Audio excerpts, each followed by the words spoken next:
अब हम स्टार्ट करेंगे इस नए सेशन में जहाँ पे हम डिस्कस करने वाले हैं काइनेमैटिक्स को।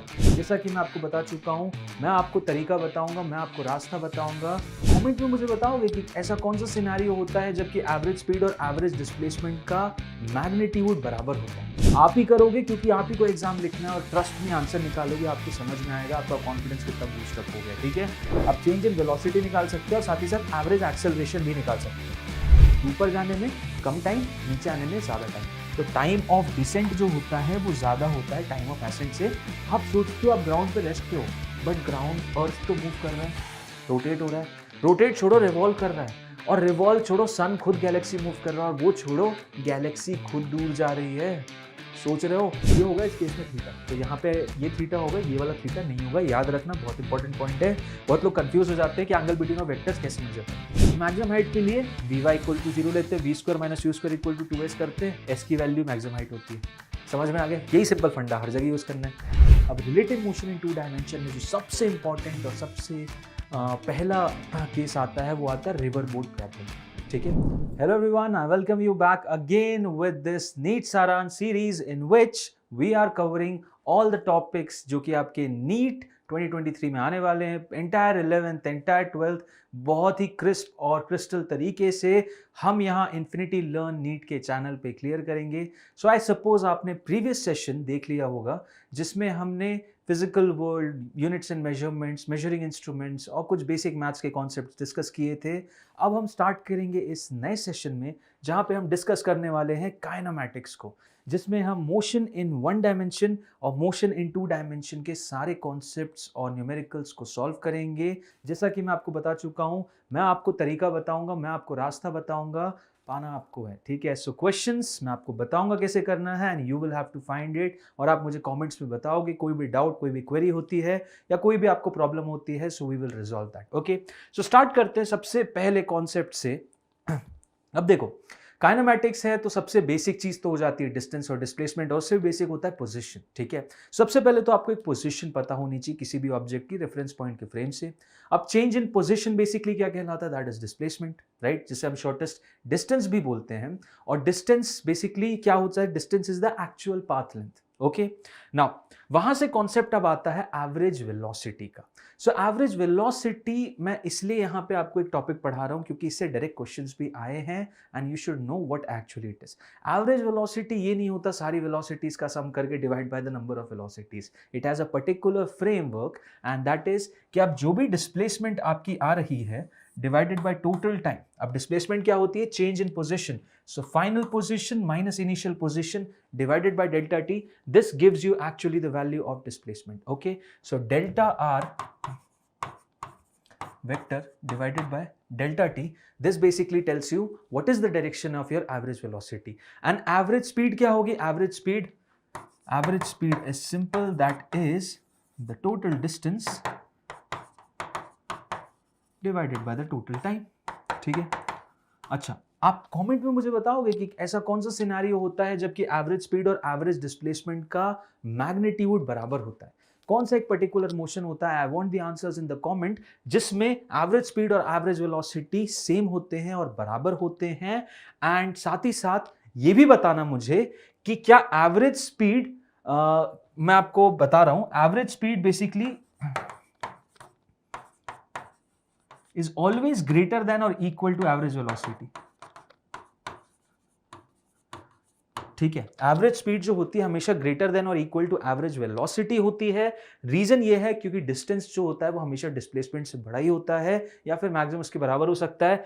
And what you need to tell me in the comment is ऐसा कौन सा सिचुएशन होती है जब ये दोनों बराबर होते हैं। ठीक है, सो आगे बढ़ते हैं, next point. Okay, next question है हमारे पास, और नेक्स्ट क्वेश्चन बेसिकली क्या है? यहाँ पे हमें पोजीशन गिवन है एंड पोजीशन गिवन है और हमें क्या पता करना है? हमें पता करनी है average velocity from 1 to 3 second and instantaneous velocity at 5 second. At t equals to 5 पे हमें इंस्टेंटेनियस और एवरेज वेलोसिटी पता करनी है 1 से 3 के बीच में। ठीक है, सो एवरेज वेलोसिटी कितनी हो जाएगी?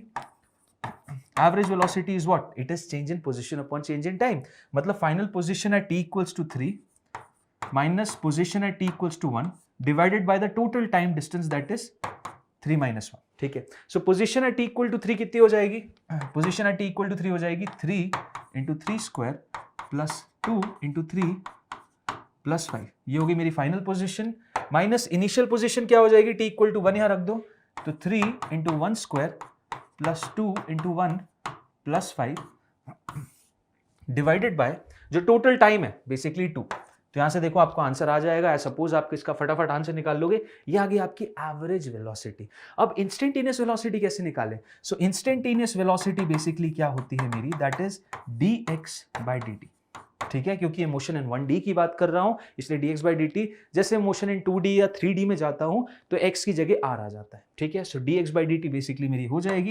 इसको डिफरेंशिएट करना बड़ा सिंपल सा डिफरेंशिएशन है, ये हो जाएगा 60 प्लस 2 और 5 पे डिफरेंशिएशन 0। अब इसमें किस पॉइंट पे निकालना है मुझे, वेलोसिटी निकालनी है t equals to 5। So t की जगह 5 रख दो, इसमें 6 इंटू 5 प्लस 2 जो कि बेसिकली मेरा 32 मीटर पर सेकेंड हो जाएगा। ठीक है, सो आई थिंक ये चीज़ें आपको क्लियर हैं। बहुत ही ईजी से सिंपल और सवाल था एंड इस तरीके से आपको समझ में आना चाहिए। ओके, क्वेश्चन ये भी आ सकता है एवरेज वेलोसिटी से इंस्टेंटेनियस वेलोसिटी कितनी ज़्यादा है, उनके बीच का डिफरेंस कितना है, तो you should know how to calculate them. आगे बढ़ते हैं। Rate of change of velocity with respect to time is called acceleration and to be precise ये जो फॉर्मुलेशन है ये बेसिकली एवरेज एक्सेलरेशन का है। ठीक है, ये जो फॉर्मुलेशन है किसका, एवरेज एक्सेलरेशन मतलब final velocity minus initial velocity by delta T. एक बड़े फ्रेम पे लेते तब एवरेज होता है। और इंस्टेंटेनियस की अगर बात करूंगा तो अगर मैं इंस्टेंटेनियस एक्सेलरेशन की बात करता हूं तो वो कितना हो जाएगा, that is going to be dv upon dt। ठीक है, dv अपॉन dt। इस तरीके से मैं इंस्टेंटेनियस एक्सेलरेशन पता कर सकता हूं। ओके, सो आई थिंक ये चीजें आपको क्लियर है। आगे बढ़ते हैं एंड अब बात करते हैं इक्वेशंस ऑफ मोशन के बारे में। ठीक है, सो इक्वेशंस ऑफ मोशन बेसिकली क्या है, 3 है जो आप बचपन से पढ़ते आ रहे हो। v equals to u plus ATS equals to ut plus half AT square और v square equals to u square plus 2s। अब इन्हें यूज कहाँ करना है, इन्हें यूज वहीं करना है जहां पे एक्सेलरेशन आपकी कांस्टेंट हो। ये बात ध्यान रखना, एक्सेलरेशन कांस्टेंट हो तभी इन्हें यूज करना। अगर जरा सा भी डाउट है एक्सेलरेशन कांस्टेंट नहीं है तो मत यूज करना, आंसर गलत आ जाएगा। अच्छा सर एक्सेलरेशन कांस्टेंट नहीं तब क्या यूज करें, तो तब आपके पास 3 हथियार है। कौन से 3 हथियार है आओ बताता हूँ।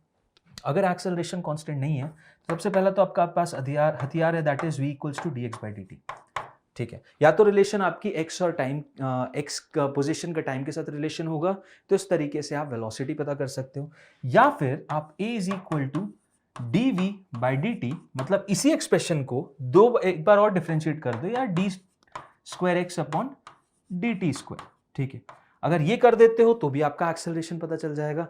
और सपोज करो आपके पास x और t का रिलेशन नहीं है और ना ही वेलोसिटी और टाइम का, तब भी एक्सेलरेशन पता करना है, तो एक तीसरा हथियार है a is equal to v dv by dx।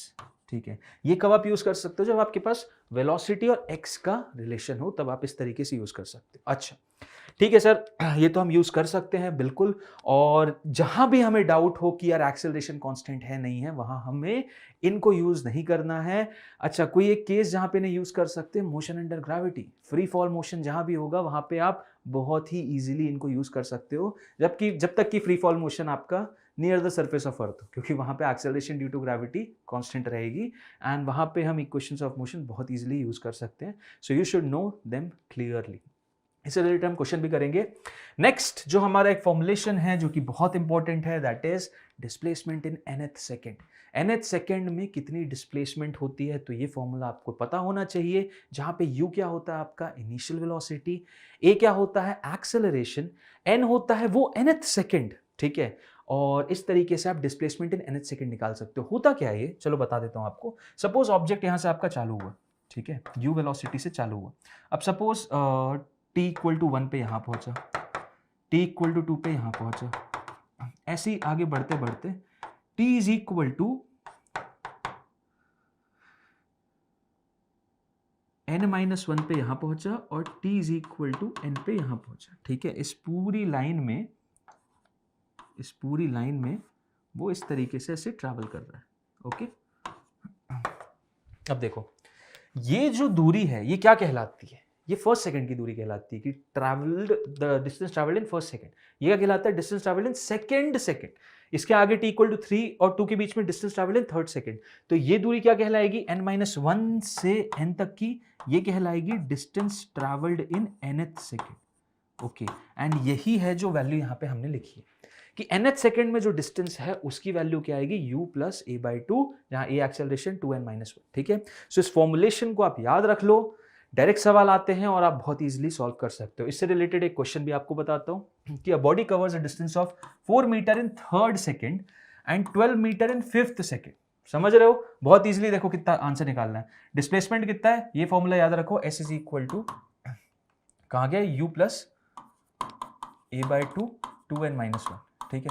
इस फॉर्मूले को याद रखो और देखो डिस्प्लेसमेंट थर्ड सेकंड में कितना है, s3 हो गया मेरा आपका u प्लस मुझे एक्सेलरेशन भी नहीं पता, इनिशियल वेलोसिटी भी पता नहीं, कोई दिक्कत नहीं है, और 2n यानी 2 इंटू 3 माइनस 1, ठीक है। और फिफ्थ सेकंड में पता है मेरे को कितना है 12 मीटर, ये मेरा कितना है 4 मीटर और ये है मेरा 12 मीटर, और ये हो जाएगा u plus A by two into 2 into third second fifth second 5 minus 1, ठीक है।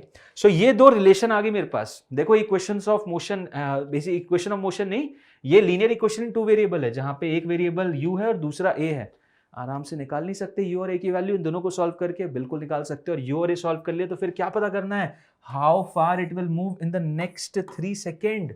नेक्स्ट 3 सेकेंड मतलब 5वें सेकेंड के बाद अगले 3 सेकेंड में कितना मूव करेगा। तो सिंपल क्या करना है, नेक्स्ट 3 सेकेंड्स में जो मूवमेंट है वो बेसिकली हो जाएगा आपका कि इसके नेक्स्ट सेकेंड मतलब 6, 7 और 8, ठीक है, 6, 7 और 8, तो 8 तक 8 माइनस s5, ठीक है, s8 माइनस s5 मतलब ut plus half AT square, ut plus half AT square यहाँ पे रखना है, ये 8 तक निकालना है, 5 तक निकालना है, तो आपका डिस्प्लेसमेंट इन द नेक्स्ट 3 पता चल जाएगा, जो आपका बेसिकली s आपको निकालना है वो पता चल जाएगा।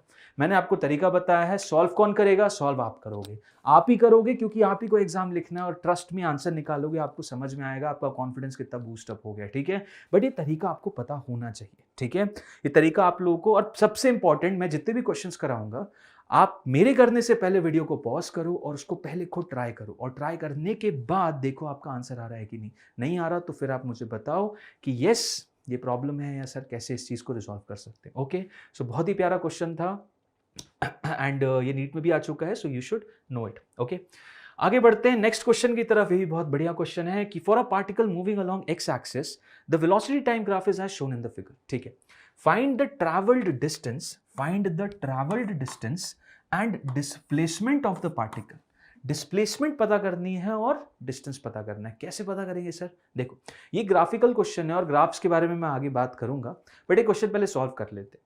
एक वेलोसिटी टाइम ग्राफ में एरिया जो ग्राफ बनाता है with respect to time axis, मतलब जो भी एक कर्व बन रहा है ये टाइम एक्सिस के साथ जितना भी एरिया बनाएगा ना, that gives you the value of displacement. Okay, that gives you the value of displacement. अगर उसको साइन के साथ लोगे तो, अगर साइन के साथ ना लेके मॉड्यूलस लेके ऐड कर देंगे तो वही चीज डिस्टेंस दिखाती है। समझ रहे हो बात को? मतलब कि अगर मैं, ये एक ट्रेपेजियम है, ठीक है, ये ट्रेपेजियम है, इसका एरिया निकाल लूं और ये ट्रायंगल का एरिया निकाल लूं, अगर इन दोनों को मैं ऐसे ही नॉर्मली ऐड कर दूं विदाउट साइन, क्योंकि देखो ये एरिया तो पॉजिटिव आएगा, ये एरिया पॉजिटिव आएगा और ये एरिया मेरा नेगेटिव आएगा, पॉजिटिव नेगेटिव जोड़ूंगा तो जो फाइनल आंसर आएगा वो मेरा क्या आएगा, डिस्प्लेसमेंट। और इस नेगेटिव को ओमिट करके बस पॉजिटिव पॉजिटिव रखूंगा तो मेरा आंसर क्या आएगा, डिस्टेंस। समझ में आ रहा है आपको? आओ फटाफट वैल्यू निकाल देते। एरिया ऑफ ट्रेपेजियम कितना होता है, half of base, sorry sum of the parallel sides into height.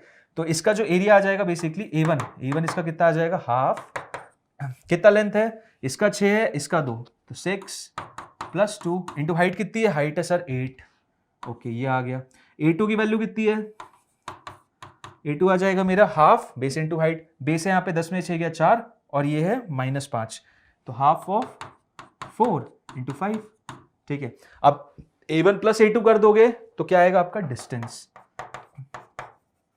Distance basically क्या हो जाएगा, A1 प्लस A2। और अगर डिस्प्लेसमेंट निकालना है तो डिस्प्लेसमेंट क्या हो जाएगा, डिस्प्लेसमेंट हो जाएगा A1 माइनस A2। समझ में आप लोगों को क्लियर है? तो इस तरीके से हम इसको सॉल्व कर सकते हैं, ठीक है। ओके, आगे बढ़ते हैं एंड नेक्स्ट पॉइंट की तरफ बढ़ते हैं। यहाँ पे हम ग्राफ समझते हैं, ठीक है, एक एक करके हम पोजीशन टाइम ग्राफ, फिर उसके बाद velocity time, acceleration time graph, तीनों को बहुत क्लियरली समझेंगे और जानेंगे कि इन ग्राफ से हम क्या क्या पता कर सकते हैं। बहुत ही इंपॉर्टेंट चीज है, एक साथ आपको एक ही जगह पे सारी चीजें पता चल जाएंगी कि एक पर्टिकुलर ग्राफ से आप क्या क्या इंफॉर्मेशन डिड्यूस कर सकते हो। तो सबसे पहले उठाते हैं हम एक पोजीशन टाइम ग्राफ। अब सपोज पोजीशन टाइम ग्राफ कुछ इस तरीके से प्लॉटेड है, तो यहां से क्या क्या निकाल सकते हैं।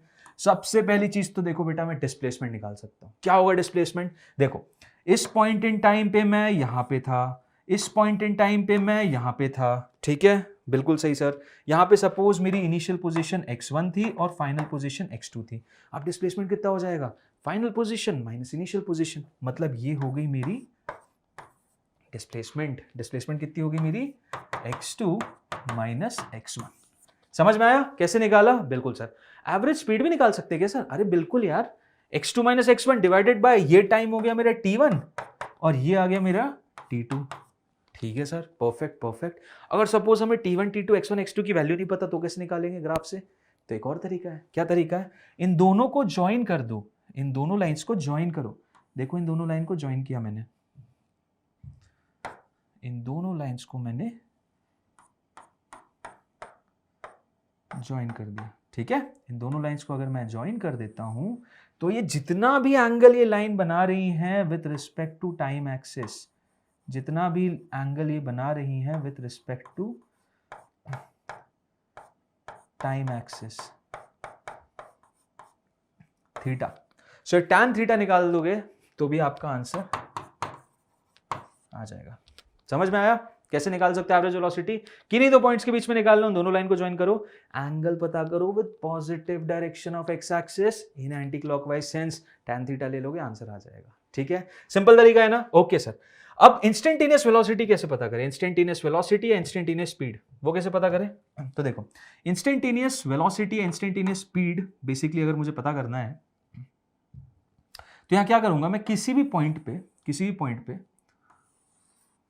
एक टैंजेंट बनाऊंगा, किसी भी पॉइंट पे टैंजेंट बनाऊंगा। ये बेसिकली वेलोसिटी बताता है, क्योंकि स्पीड नहीं बताता, क्योंकि यहां जो टैंजेंट जो tan थीटा की वैल्यू आती है वो पॉजिटिव आएगी, यानी पॉजिटिव वेलोसिटी, नेगेटिव आएगी यानी नेगेटिव वेलोसिटी, मतलब जो डायरेक्शन आपने पॉजिटिव माना है उसके ऑपोजिट। तो स्पीड मत लो, मैग्नीट्यूड भी पता चल जाता है और साथ ही साथ डायरेक्शन भी पता चल जाता है। तो देखो इस पॉइंट में सपोज मुझे निकालनी है, क्या करूंगा, टैंजेंट बना है, वापस वही एंगल लूंगा with respect to time axis, tan theta निकालूंगा और मेरी वैल्यू क्या आ जाएगी, स्लोप ऑफ द कर्व। और स्लोप ऑफ द कर्व भी बेसिकली मेरा क्या है, इंस्टेंटेनियस वेलोसिटी। पॉजिटिव आएगा तो पॉजिटिव डायरेक्शन में, नेगेटिव आएगा तो नेगेटिव डायरेक्शन। बाय कन्वेंशन हम टुवर्ड्स राइट पॉजिटिव मानते हैं, बाय कन्वेंशन, बट ये आपकी चॉइस है कंप्लीटली, आप चाहो तो लेफ्टवर्ड भी मान सकते हो जब न्यूमेरिकल एनालिसिस करते हो। ठीक है, ओके सर। नेक्स्ट, हाँ यार बहुत इंपॉर्टेंट चीज, बहुत ज्यादा इंपॉर्टेंट चीज, हम एक पोजीशन टाइम ग्राफ से एक और बहुत इंपॉर्टेंट एलिमेंट निकाल सकते हैं जो कि कहलाता है द नेचर ऑफ एक्सेलरेशन, कि एक्सेलरेशन का क्या नेचर होगा। एक्सेलरेशन की वैल्यू नहीं बोल रहा, नेचर बता रहा हूं। नेचर का मतलब यह है कि वो पॉजिटिव होगी कि नेगेटिव होगी, या वो वेलोसिटी को सपोर्ट करेगी या अपोज करेगी, मतलब वेलोसिटी टाइम के साथ बढ़ेगी या घटेगी, ये हम बता सकते हैं पोजीशन टाइम ग्राफ से। कैसे, आओ बताता हूं, बहुत शॉर्टकट सा तरीका है, याद रखना आप लोग। अब देखो यहां पे बेसिकली इन दो फंडा को याद रखो, जब कभी भी आपकी जो ग्राफ है वो कुछ इस तरीके का हो, इसकी कटोरी इधर हो इधर हो इधर हो, जैसी भी हो, ऐसे ओपन की तरफ, मतलब कॉन्केव साइड ऊपर की तरफ लाई करे, कवर्ड नहीं हो, एक्सेस की तरफ नहीं, ऊपर की तरफ लाई करे, तो आपका एक्सेलरेशन ग्रेटर देन 0 होगा। समझ में आया, एक्सेलरेशन आपका क्या होगा, ग्रेटर देन 0 होगा। और जब कभी भी आपकी कटोरी कुछ इस तरीके की, ऐसी हो या ऐसे में चली जाए, इस तरीके से हो, तो आपका एक्सेलरेशन क्या हो जाएगा, लेसर देन 0 हो जाएगा। समझ में आ रहा है आपको, लेसर देन 0 हो जाएगा। अब इसमें 4 ऐसे केसेस बनते हैं बहुत मजेदार से, आओ चारों केस बनाता हूं। सबसे पहला केस तो देखो बनता है, एक तो ये वाला और एक ये वाला, ठीक है, एक ये वाला और एक ये वाला। देखना बड़े अमेजिंग केसेस है। इसमें क्या होता है, यहां पोजीशन है, ठीक है। अब देखो यहां पे क्या होता है, यहां पे एक्सेलरेशन आप देख सकते हो, ओपन कटोरी है, ये वाला केस, मतलब एक्सेलरेशन क्या होगी, पॉजिटिव, राइट। एक्सेलरेशन यहां पे क्या होगी, एक्सेलरेशन यहां पे पॉजिटिव होगी, दोनों ही केसेस में। लेकिन वेलोसिटी क्या होगी यहां पे, मेन मुद्दे की बात ये। तो देखो किसी पॉइंट पे मैं ऐसे टैंजेंट, इस पॉइंट पे से वेलोसिटी पता करनी है, यहां मैंने टैंजेंट बनाया, देखा यार एंगल तो sir theta is less than 90 है, tan theta less than 90 positive होता है, मतलब क्या, वेलोसिटी, इंस्टेंटेनियस वेलोसिटी इधर इधर इधर हर जगह ग्राफ बनाऊंगा, लेस देन 90 बनाएगा तो पॉजिटिव आएगा। हाँ जी बिल्कुल, वो पॉजिटिव आएगा। लेकिन वही चीज अगर यहां बनाऊंगा ना तो देखो क्या हो रहा है, यहां पे एंगल कितना आया, यहां पे एंगल आ गया greater than 90। Greater than 90 angle के लिए कितना होता है वेलोसिटी, ग्रेटर देन 90 एंगल के लिए नेगेटिव। समझ में आया, नेगेटिव स्लोप आएगा यानी वेलोसिटी नेगेटिव। तो बॉस यहां क्या सीन है, जिस डायरेक्शन में वेलोसिटी है उसी डायरेक्शन में एक्सेलरेशन है, तो एक्सेलरेशन यहां वेलोसिटी को बढ़ाएगा, यहां एक्सेलरेटेड मोशन होगा, यहां पे एक्सेलरेटेड मोशन होगा। ऑन द अदर हैंड यहां पे रिटार्डेड मोशन होगा, राइट जो वेलोसिटी का डायरेक्शन है एक्सेलरेशन उसके जस्ट ऑपोजिट है, तो यहां रिटार्डेशन का केस होगा। ऐसे ही मैंने इसके दो ग्राफ बनाए, अब इसके दो ग्राफ बनाता हूं, आओ इसके दो ग्राफ बनाता हूं।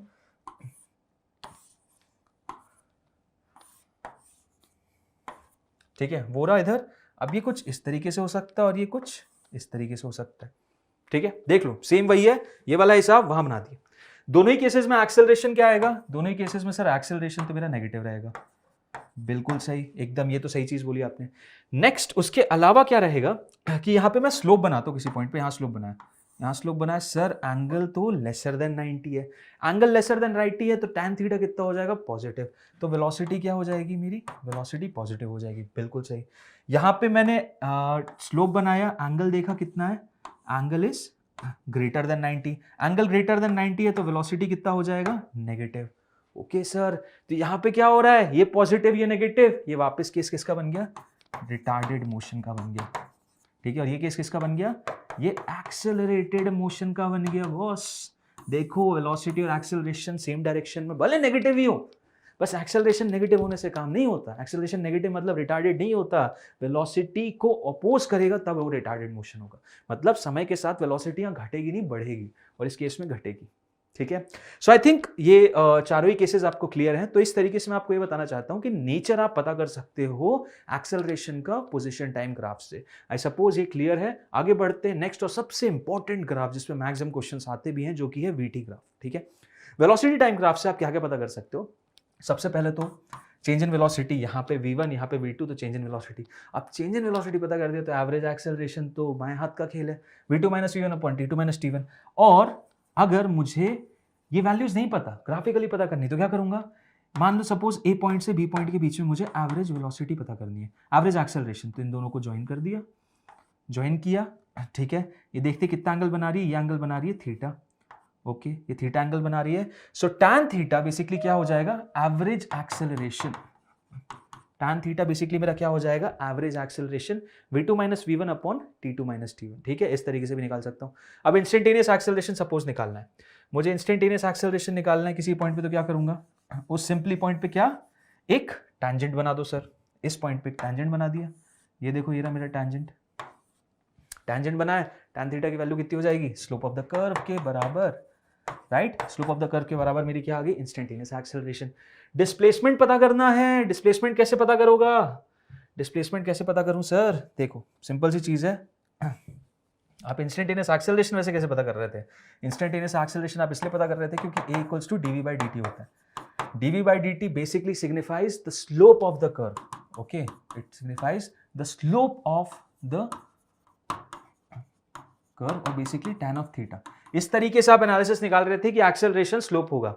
तो भैया एक बात बताओ, अगर मैं डिस्प्लेसमेंट को, अगर मैं वेलोसिटी को dx बाई dt बोलता हूँ और dt को उधर ले जाऊं तो इंटीग्रेशन dx मेरा इंटीग्रेशन v dt हो जाएगा, और इंटीग्रेशन dx मेरा क्या है, डिस्प्लेसमेंट है। और इंटीग्रेशन v dt क्या सिग्निफाई करता है, ये एरिया सिग्निफाई करता है, ये एरिया सिग्निफाई करता है, राइट। सो अगर मुझे सपोज यहाँ से यहाँ तक पता करना है कि कितना डिस्प्लेस हो पाऊंगा, कुछ नहीं करना, आपको एरिया अंडर द कर्व पता कर लेना है।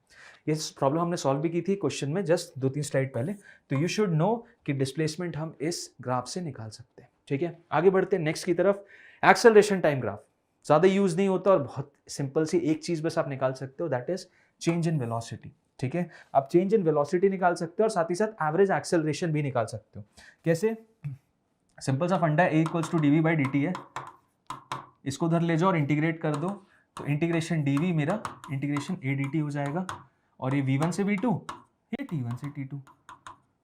तो ये हो जाएगा v2 माइनस v1 और ये बेसिकली क्या है, this is area under the curve, this is area under the curve. ठीक है, सपोज यहाँ से यहाँ तक मुझे पता करना है, ये मेरा T1 पॉइंट है और ये मेरा T2 पॉइंट है, तो ये टोटल एरिया मेरा क्या आ जाएगा, v2 माइनस v1। ओके, अब अगर एरिया पता करेगा तो एवरेज एक्सेलरेशन बता सकता हूँ, क्यों नहीं, एवरेज एक्सेलरेशन क्या हो जाएगा, एवरेज एक्सेलरेशन हो जाएगा v2 minus v1 upon T2 minus T1। बस, तो T2 माइनस T1 पता ही है, v2 माइनस v1 एरिया से निकल आया, तुरंत पता चल जाएगा, right. So delta v divided by delta t। Okay, so I think ये चीज़ें आपको क्लियर हैं। XT, VT, AT तीनों ही मोस्ट इंपॉर्टेंट ग्राफ मैंने यहाँ पे बहुत ही अच्छी तरीके से आपको कंप्लीटली रिवाइज करवा दी, बता भी दिया आप क्या क्या डेटा पॉइंट्स उससे निकाल सकता है। सपोज ये रिवाइजन आपको बहुत अच्छे से समझ में आ रहा होगा, काफ़ी हेल्पफुल भी होगा, एंड ट्रस्ट मी अगर आप इन सारी चीज़ों को देख लोगे, nothing is out of it, इसमें सारी ही चीज़ें कवर्ड है, ये NCERT का पूरा निचोड़ है, और साथ ही साथ और भी एक स्टैंडर्ड बुक्स जो कि नीट के लिए रेलेवेंट है, उनसे कंटेंट लेकर हमने ये पूरी स्लाइड्स तैयार की हैं। आप इन सेशंस को देख लोगे, ट्रस्ट मी आपको और कहीं जाने की जरूरत नहीं है। Now the next thing you need to do is just practice questions, जो कि you have been practicing, you just need a revision, आपको एक रिवीजन चाहिए, और रिवीजन इस पूरे सेशन में आपको बहुत अच्छी तरीके से मिलेगा। ठीक है, आगे बढ़ते हैं, मोशन अंडर ग्रेविटी। ओके, अब मोशन अंडर ग्रेविटी का जो कॉन्सेप्ट है, ये मोशन इन 1D में आता है और काफी इंपॉर्टेंट है क्योंकि इससे रिलेटेड क्वेश्चंस भी आते हैं। ठीक है, अब मोशन अंडर ग्रेविटी का कॉन्सेप्ट ये है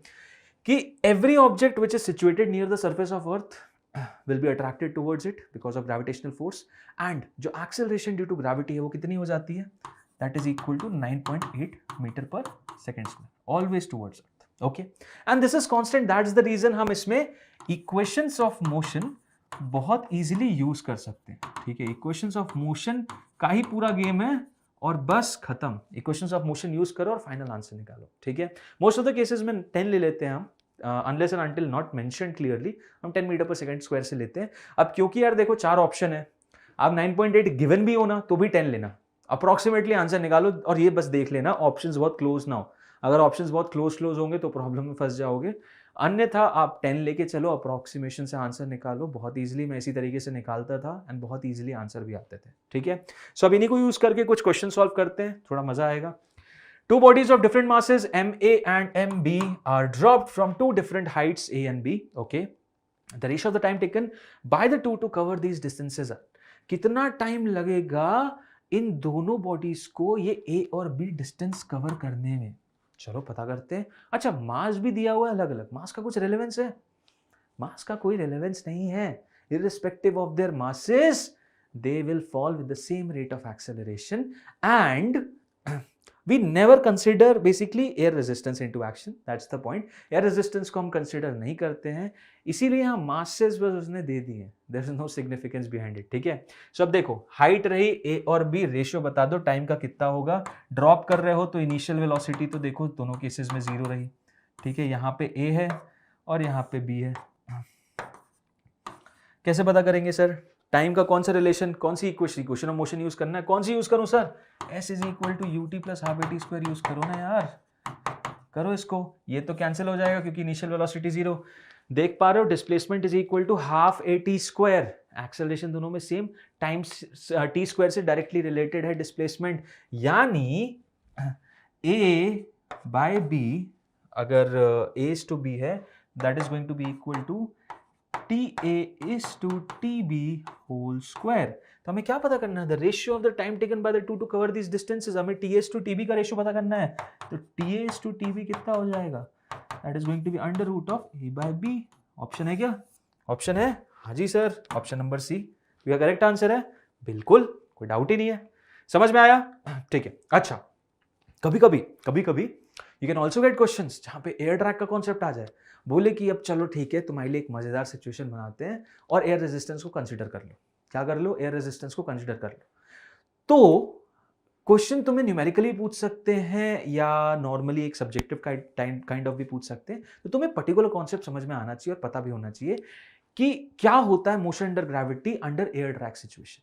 तो देखो क्या होता है इसमें कि जब कभी भी ऑब्जेक्ट ऊपर की तरफ जा रहा है,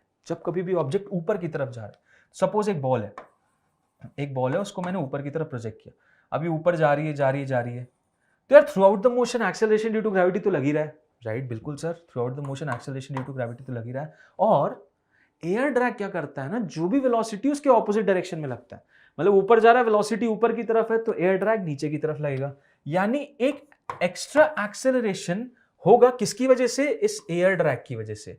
this is because of the air drag, एडी। तो इस सिनेरियो में जब वो ऊपर जा रहा है तो इफेक्टिव एक्सेलरेशन कितनी हो गई सर? इफेक्टिव एक्सेलरेशन तो हो जाएगी जी प्लस एडी, राइट? और ये वाला केस अभी के लिए भूल जाओ कि आप इसमें वेरिएबल एयर ड्रैग का फोर्स रहेगा।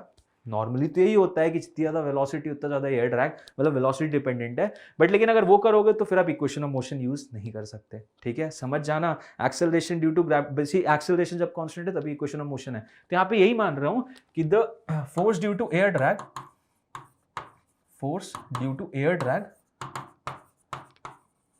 इज कांस्टेंट, क्योंकि कांस्टेंट होगा तभी इक्वेशन ऑफ मोशन यूज कर सकता हूं ना, ठीक है? सो यहां पे जब वो ऊपर की तरफ जा रहा है ना, जब वो ऊपर की तरफ जा रहा है तब उस सिनेरियो में क्या हो रहा है कि जो नेट एक्सेलरेशन है नीचे की तरफ तुम देखोगे जी प्लस एडी है। तो इस सिनेरियो में जो टाइम होता है ऊपर जाने का, टाइम क्या होता है? टाइम क्या होता है? आप S is equal to UT VT minus half AT square करोगे तो टाइम की वैल्यू वही 2s बाय जी नेट के बराबर आ जाती है। तो जब मैं ऊपर की तरफ जा रहा हूं तो कितना आ जाएगा? 2h अपॉन नेट एक्सेलरेशन इस सिनेरियो में, और नेट एक्सेलरेशन कितना है? g प्लस है, g प्लस है, ठीक है? देख पा रहे हो ना आप, नेट एक्सेलरेशन का नीचे की तरफ है। अब अगर मैं नीचे की तरफ बात कर रहा हूं, अगर मैं नीचे की तरफ बात कर रहा हूं तो उस सिनेरियो में क्या हो जाता है कि अब देखो ऑब्जेक्ट मेरा नीचे की तरफ आ रहा है, ऊपर से अब वो नीचे की तरफ आ रहा है। अब इस सिनेरियो में यार देखो एक्सेलरेशन ड्यू टू ग्रेविटी तो मेरा नीचे लगेगा, लेकिन क्योंकि वेलोसिटी नीचे की तरफ है तो एयर ड्रैग अब कहां लगने लगेगा? ऊपर लगने लगेगा। तो अगर मैं नेट एक्सेलरेशन की बात करूंगा तो कितना हो जाएगा? g माइनस एडी के बराबर। तो नेट एक्सेलरेशन यहां पे g माइनस एडी हो जाता है। तो यहां पे फाइनली आ जाता है जो टाइम ऑफ डिसेंट हो जाता है वो under root of 2h upon g minus a. अब यहां डिनोमिनेटर ज्यादा है, यहां डिनोमिनेटर कम है, तो नॉर्मली आप ये फील करोगे भी, नॉर्मली आपको बताऊं तो आप ये फील करोगे भी कि ऑब्जेक्ट जब मैं ऐसे नॉर्मली थ्रो करता हूं ना तो ऊपर जाने में ज्यादा टाइम लेता है एज कंपेयर टू नीचे आने में, क्योंकि उस सिनेरियो में देख सकते हो आप इफेक्टिव एक्सेलरेशन रिड्यूस हो जाता है। ये चीज रिड्यूस होगी तो ओवरऑल क्वांटिटी बढ़ गई तो डिसेंट नीचे आने में ज्यादा टाइम लगेगा और ऊपर जाने में कम टाइम लगेगा। समझ रहे हो? मैंने अगर उल्टा बोला तो आप समझ जाओ, नीचे जब आ रहा है, नीचे आ रहा है तो ज्यादा टाइम लगेगा, 5 सेकंड लगेंगे, और ऊपर जाने में हो सकता है 4.5 सेकंड लगे। तो ऊपर जाने में कम टाइम, नीचे आने में ज्यादा टाइम। तो टाइम ऑफ डिसेंट जो होता है वो ज्यादा होता है टाइम ऑफ एसेंट से, जब मैं एयर ड्रैग का केस कंसिडर करता हूं, ठीक है? तो ये चीज आपको समझ में आनी चाहिए। ओके, नेक्स्ट चलते हैं इस क्वेश्चन की तरफ। Stone is drop from a certain height which can reach the ground in 5 second. ठीक है, 5 सेकंड में पहुंच सकता है अगर मैंने ड्रॉप कर दिया। तो डिस्प्लेसमेंट बता सकते हो कितना होगा? s equals to UT plus half AT square. s is equal to half into 10 into T square is 25। ये गया 5 से, हो गया 125। चलो 125 मीटर की बेसिकली बिल्डिंग है या जहां से भी आपने ड्रॉप किया। If the stone is stopped after 3 second, 3 second के बाद रोक दिया उसको, और फिर and is then allowed to fall again, the stone will reach the ground for the remaining distance, then the time taken by the stone to reach the ground. मतलब 125 metre की building पे से यहां से आपने ड्रॉप किया और 3 second बाद उसको रोक दिया। 3 सेकंड बाद उसने जितना भी डिस्टेंस कवर किया उसको आपने रोक दिया। टोटल डिस्टेंस कितना है? 125। ठीक है, अब ये डिस्टेंस कैसे निकाल लोगे? Simple, s equals to UT plus half AT square कर दो। डिस्प्लेसमेंट टिल 3, ये टिल 5 था, 3 में आ जाएगा हाफ ऑफ 10 इंटू 9, ये 5 से जाएगा तो आगे 45 मीटर। ठीक है, 125 में से 45 घटाएंगे तो बचेगा 80 मीटर्स, सॉरी 80 मीटर्स ये नहीं है, this is 45 meters and this remaining distance is 80 meters. अब 80 मीटर को ट्रैवल करने में कितना टाइम लगेगा? तो यहाँ से निकाल लो, s equals to UT plus half of A into T square. Acceleration 10 रख देना और यहाँ पे 80 रख देना, फाइनल आंसर आ जाएगा 16 सेकेंड समथिंग आएगा। नहीं सॉरी, टाइम है ना, 4 सेकेंड आएगा। ठीक है, टी स्क्वायर, ओके, यहाँ पे 16 आ रहा है और टी स्क्वायर करोगे तो 4 आ जाएगा। ओके, सो ऑप्शन मैंने आंसर बता दिया, कायदे में आपको सॉल्व करना था, तो फटाफट जैसे मैं बता चुका हूँ आपको पॉज करना है वीडियो और खुद सॉल्व करना है और आंसर निकालना है। ठीक है, बड़ा सिंपल सा सोल्यूशन था, बट आपको ये चीज पता होनी चाहिए।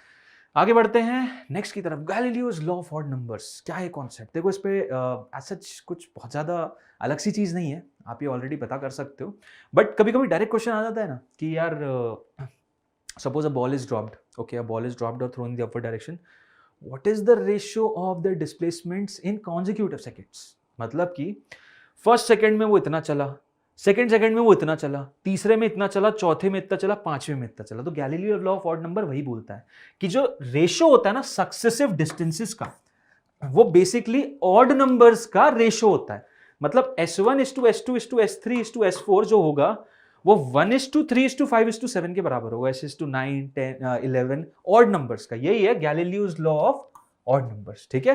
मतलब ये S1 फिर S2 में कितना चला, S3 में, पूरा मत मानना कि ये S1 सर फिर S2 यहां शुरुआत से यहां तक, फिर S3 शुरुआत से यहां तक, नहीं नहीं नहीं, वो नहीं, डिफरेंस बोल रहा हूं। S1 मतलब बस इतना डिस्टेंस, S2 मतलब बस इतना, S3 मतलब बस इतना, S4 मतलब बस इतना। तो ये जो डिस्टेंसेस आएंगे कैसे आ जाएंगे, ऑड नंबर्स के रेशियो में होंगे, ठीक है। ओके सर, ठीक है, समझ में आ गया। आगे चलते हैं और अब बात करते हैं relative motion in one dimension की, ठीक है। बड़ा ही अमेजिंग कॉन्सेप्ट। और जैसे ये चीज अब 2 डायमेंशन में सरकती है ना, 2 डायमेंशन की तरफ बढ़ते हैं हम, थोड़ा ट्रिकीनेस आ जाती है, थोड़ा प्रॉब्लम स्टेटमेंट्स बढ़ जाते हैं और स्टूडेंट्स को भी बड़ी दिक्कत होती है।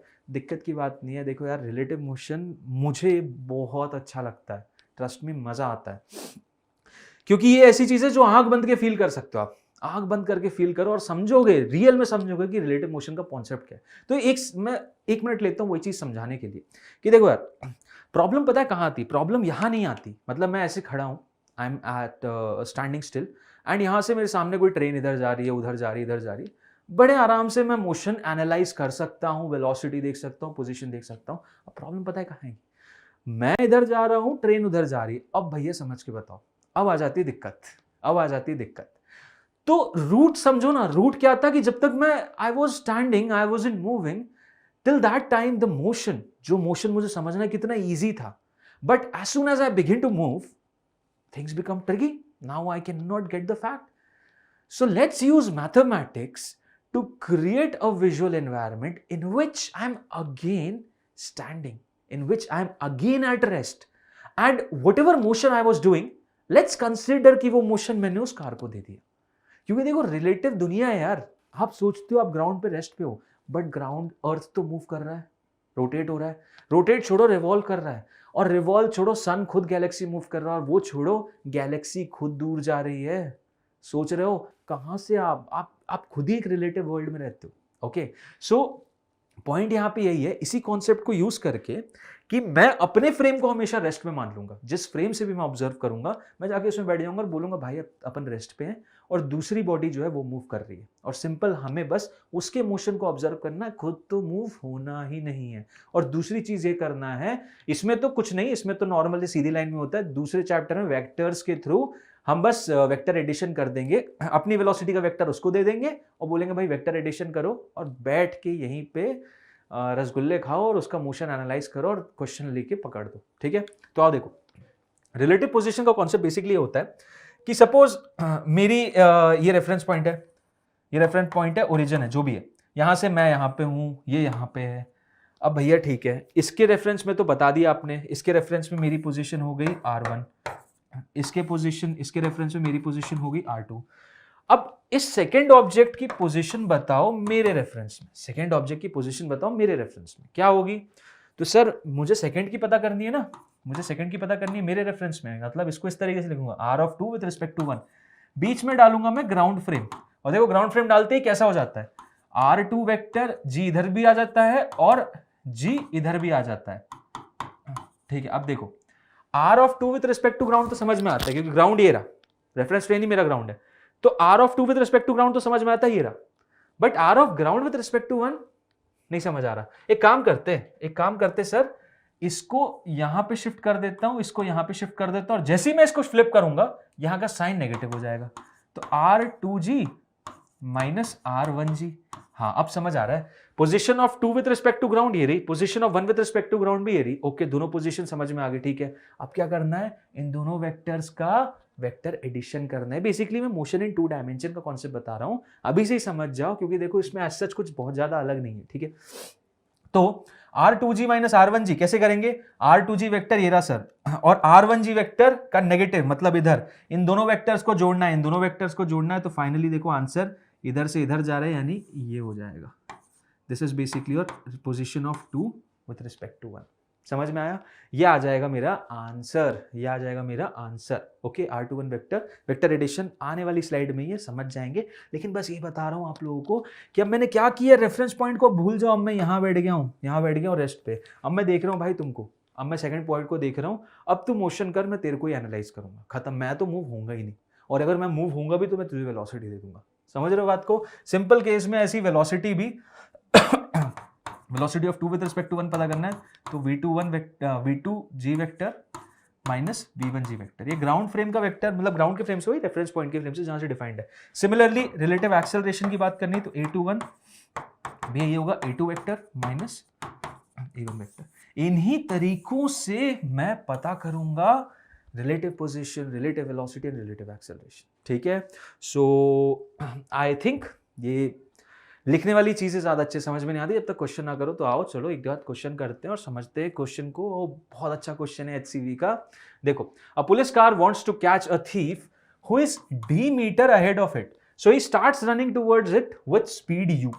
ओके, ठीक है, एक पुलिस वाले को एक चोर को पकड़ना है जो कि d मीटर अहेड है। यहां पे रहा d मीटर अहेड, ठीक है। So he starts running towards it with speed u। ये जो पुलिस वाला है ना, ये स्पीड u से भागने लगा, ठीक है। Thief also starts running with acceleration है। जो थीफ है वो a एक्सेलरेशन से भागने लगा, उसने रेस दिया, एक्सेलरेशन मिला, लेकिन उसकी इनिशियल स्पीड कुछ नहीं है, अभी 0 से ही बढ़ रहा है वो। What is the relation between u, a and d so that the police will catch the thief? अब कैसे करें सर, अब कैसे करें? ये u से भाग रहा है, वो a से भाग रहा है, तो बहुत प्रॉब्लम है। अब देखो क्या चाह रहा है क्वेश्चन, कि पुलिस वाला इसको पकड़ ले, ठीक है, पुलिस वाला इसको पकड़ ले, लेकिन अब कैसे समझ में आएगा कि पकड़ पाएगा कि नहीं? तो एक काम करो, सिंपल सी चीज, किसी की फ्रेम में जाके बैठ जाओ। कहाँ बैठना है? पुलिस वाले के साथ बैठना है, बाइकर के साथ बैठना है। चोर के साथ क्या बैठोगे? पुलिस वाले के साथ बैठते हैं, ठीक है।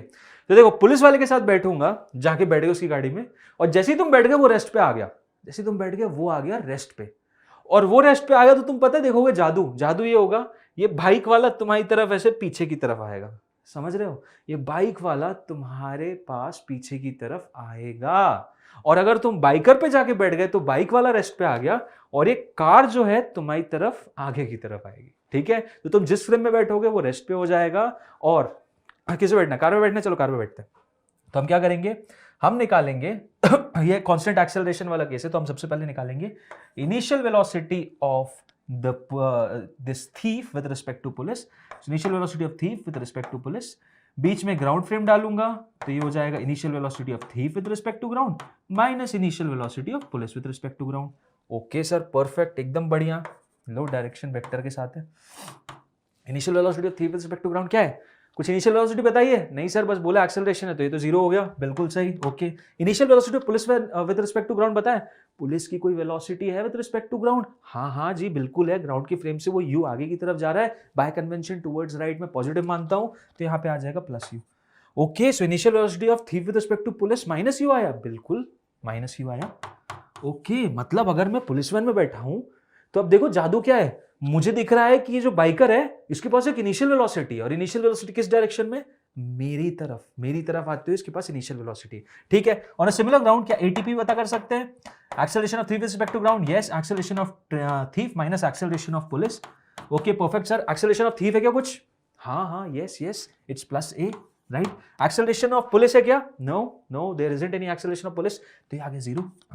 ये फाइनली कितना आ गया? ये आ गया सर प्लस है।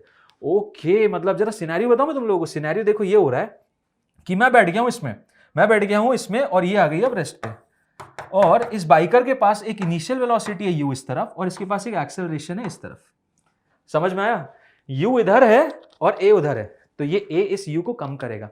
तो कर ले भाई, कर ले इस u को कम। बस इतना कर दे कि जब तक ये बाइकर यहां पे आए ना, ये बाइकर यहां पे आए, मेरी कार के सामने आ जाए, ये डिस्टेंस d कवर कर ले, तो इसकी वेलोसिटी 0 करवा दे। मतलब a इतना हो, मेरे को a ज्यादा चाहिए भी नहीं, मेरे को जरूरत ही नहीं। मुझे क्या चाहिए? मुझे चाहिए कि इस a की वैल्यू इतनी होनी चाहिए कि u को कम करते करते करते करते करते इतना लिया कि जब तक मेरा बाइकर यहां सामने आए तो उसकी फाइनल वेलोसिटी 0 हो जाए। बस सिंपल सा केस है। v equals to u plus 80 लगाना है, sorry v square minus u square is equal to 2s लगाना है, ठीक है। v square minus u square is equal to 2s लगाना। फाइनल वेलोसिटी यहां पे कितनी हो जाएगी? 0। तो 0 माइनस u स्क्वायर की वैल्यू, माइनस u स्क्वायर है तो वो प्लस ही हो जाएगी, इज इक्वल टू 2, एक्सेलरेशन क्या है, एक्सेलरेशन है मेरा a इंटू डिस्प्लेसमेंट कहाँ हो रहा है, डिस्प्लेसमेंट हो रहा है पीछे की तरफ, भैया इधर जा रहा है ना, डिस्प्लेसमेंट इधर हो रहा है तो माइनस डी। देखो कितना आंसर आया, ये पॉजिटिव हो जाएगा, इस नेगेटिव से ये नेगेटिव कैंसिल हो जाएगा, तो रिलेशन आ गई U square should be equal to 2AD। यही रिलेशन पूछा था, what is the relation between U A and D so that the police would catch the thief. समझ में आया, क्लियर है ना, कितना इजीली देखो सॉल्व कर दिया। ये है रिलेटिव मोशन का पावर। इसमें बैठ जाओ, दूसरे का मोशन, उसको सब वेलोसिटी दे दो और बोल भाई अब तू नाच, अब तू नाच, मैं तो शांति से बैठ के अपने अंगूर खाऊंगा। समझ में आया, क्लियर है। तो इस तरीके से आप बहुत इजीली सॉल्व कर सकते हो। आओ आगे देखते हैं, ये क्वेश्चन आप सॉल्व करोगे, मैं नहीं करूंगा। यहाँ पे क्या हो रहा है, train is moving with speed 40 kilometre per hour. एक ट्रेन है जो कि 40 किलोमीटर पर आवर से चल रही है। As soon as another train going in the opposite direction passes by the window, the passenger of the first train starts his stopwatch.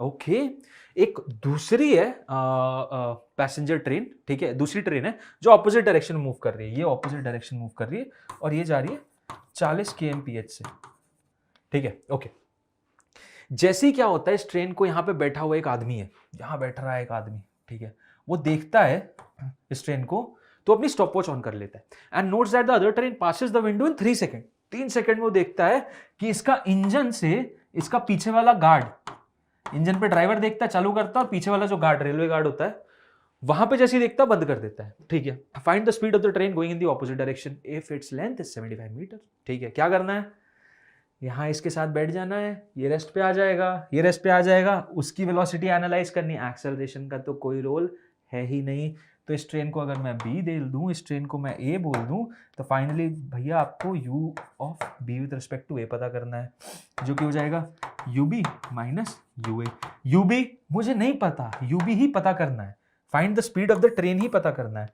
तो you B तो पता नहीं, यू ए पता है, हाँ यू ए पता, और डायरेक्शन क्या है इधर, तो इसको 40 लिख लेता हूँ, ठीक है। और कुछ एक्सेलरेशन नहीं, डिस्प्लेसमेंट कितना है, तो बॉस मैं इसके साथ बैठा हूं, ट्रेन का फ्रंट वाला पोर्शन इधर आया, और ट्रेन फिर जब तक ये पूरी यहां से ट्रेन निकल के इधर ना आ जाए, मतलब ट्रेन की लंबाई कितनी 75, तो 75 मीटर ट्रेन आगे बढ़ जाएगी। Displacement of B with respect to A कितना होना चाहिए, 75, लेकिन बैकवर्ड डायरेक्शन में, क्योंकि ट्रेन पीछे की तरफ जा रही है, ठीक है। सो 75 पीछे के डायरेक्शन में अगर मूव हो जाएगा तो मैं स्टॉप वॉच बंद कर दूंगा। बस इन दोनों को रिलेट करना है यार, कर दो ना, फाइनल आंसर आ जाएगा, समझ में भी आ जाएगा कितना आंसर आ रहा है, ठीक है, क्लियर है। तो इस तरीके से आपको सॉल्व करना है क्वेश्चन को। आई सपोज क्लियरिटी आ गई होगी, फाइनल आंसर आप निकालना। अब फाइनल चलते हैं और हम शुरू करते हैं motion in 2 dimension. Okay, motion in 2 dimension देखो, अब समझने से पहले आपको एडिशन और सब्ट्रैक्शन ऑफ वेक्टर समझ में आना चाहिए, ठीक है। एडिशन और सब्ट्रैक्शन ऑफ वेक्टर क्या है, तो 2 लॉ है, कोई से भी लॉ यूज कर लो, ट्रायंगल लॉ है, पैरेललोग्राम, रिजल्ट सेम ही आना है दोनों से। यूज कहाँ कहाँ होते बता देता हूं। तो देखो, सबसे पहला जो है बेसिकली मेरा ट्रायंगल लॉ, जो ट्रायंगल लॉ है वो यूज होता है जब एक सर और एक टेल कोइंसाइड करते हैं, ठीक है। एक सर और एक टेल कोइंसाइड करते हैं, मतलब कि अगर सपोज ये इसका टेल इसके हेड से कोइंसाइड कर रहा है, ये वेक्टर ए है, ये वेक्टर बी है, ठीक है। देख रहे हो आप, एक वेक्टर बी का सर दूसरे वेक्टर ए के टेल से कर रहा है, और जहां जहां ऐसे केस आएंगे और आपको फाइनल आंसर निकालना है R is equal to A plus B, जहां जहां भी आपको R equals to A plus B निकालना है, तो सिंपल सा फंडा ये है, जो ओपन टेल है से ओपन हेड ये बना दो, ये आपका फाइनल आर वेक्टर होता है। ये बोलता है ट्रायंगल लॉ, ठीक है, ये बोलता है ट्रायंगल लॉ। और पैरेललोग्राम दूसरा जो है वो बेसिकली ये बोलता है, उसकी कंडीशन यूज करने की क्या है,